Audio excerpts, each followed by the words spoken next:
3 મુહાવરાનો ઉપયોગ કર્યો. ચણાના ઝાડ પર ચડાવવો, મેં કહ્યું કે આશીષભાઈએ મને ચણાના ઝાડ પર ચડાવ્યો છે તો મોંમાં મગ નહીં ભરી રાખું, થોડા વટાણા વેરીશ. હવે આનું અંગ્રેજી કરી જુઓ, કદાચ એકાદનું તમને મળે અંગ્રેજીમાં. આપણી ભાષા, જો હું તમને કહું એક્ઝામ્પલ થોડા, ખાવાની જ વસ્તુઓ ખાલી, બીજી કોઈ જ નહીં. આનાથી તો શેક્યો પાપડ પણ નહીં ભાંગે. ખાખરાની ખિસકોલીને શું સાકરનો સ્વાદ, કોણી પર ગોળ લગાડ્યો એને તો પારકે ભાણે લાડુ મોટા લાગે. મગજમાં રાઈ છે એના તો, મારા મગજની મેથી ના મારો, ટાટિયાની કડી થઈ ગઈ.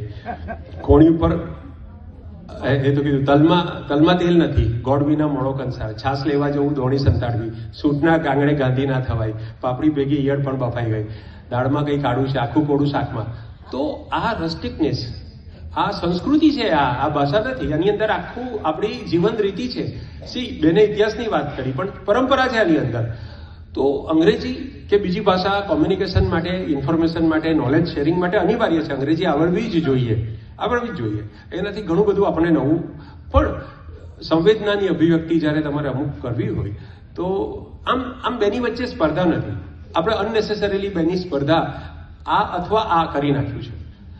જો તમને એક તફાવત કહું, માતૃભાષાઓ જગતની તમામ અને અંગ્રેજી, આ બેની વચ્ચેનો એક તફાવત મારા ધ્યાનમાં આવ્યો. અંગ્રેજીમાં તમે સૂર્ય લખવું હોય કવિતામાં, સૂર્ય વિશે, તો તમે શું લખશો? સૂર્ય વિશે તમારે લખવું છે તો કયો શબ્દ વાપરશો?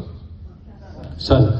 એનો કોઈ વિકલ્પ તમને એમ થાય કે ના, આના બદલે કંઈક જુદી જાતનો શબ્દ, સનના બદલે કંઈક બીજું વાપરવું છે, પણ એનો મિનિંગ સૂર્ય થવું જોઈએ. લોન સ્ટાર, હા, એટલે કંઈક બીજી વાત થઈ ગઈ.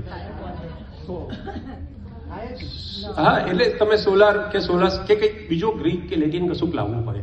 આપણી ભાષામાં તમને સૂર્યના બદલે કંઈક બીજું લખવું હોય ગુજરાતીમાં, તો શું લખો તમે?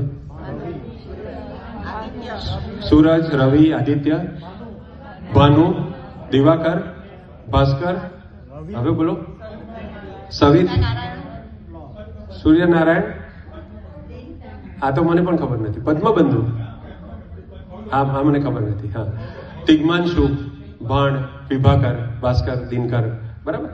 તો મને લાગે છે 50 શબ્દો ઓછામાં ઓછા હશે સૂર્ય માટે. સંસ્કૃતના વિદ્વાનોને વધારે ખબર.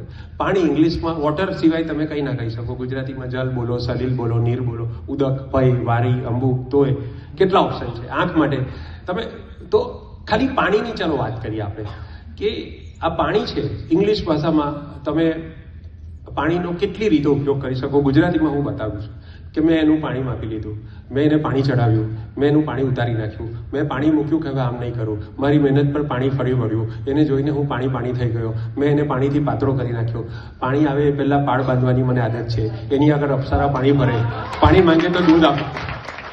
અમારા આશીષભાઈ એવા છે, પાણી માંગો તો દૂધ આપે, દૂધ માંગો તો કંઈ ના આપે.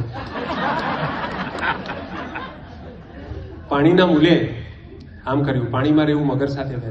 તો આ does this language deserve to be vanished? એટલે અરે એને આટલી સમૃદ્ધ ભાષા પાણીમાં બેસી જાય.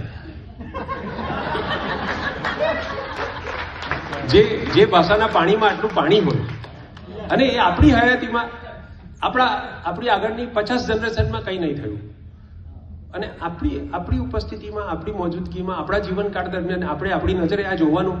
આપણા વડવાઓએ 1000 વર્ષ સુધી જેને સાચવી, જેને સજાવી, જેને વિકસાવી, એને આપણી ખાલી એક જ પેઢી રેડી મૂકી દેશે. આ મને દુઃખ થાય છે.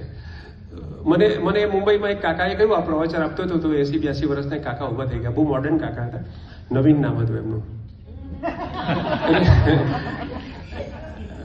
તો એ નવીનભાઈ મને કહે કે તમે શું કામ ગુજરાતી ચિંતા કરો? એમ કે તો સર્વાઈવલ ઓફ ધ ફિટેસ્ટ, જે ફિટ હશે એ ટકશે.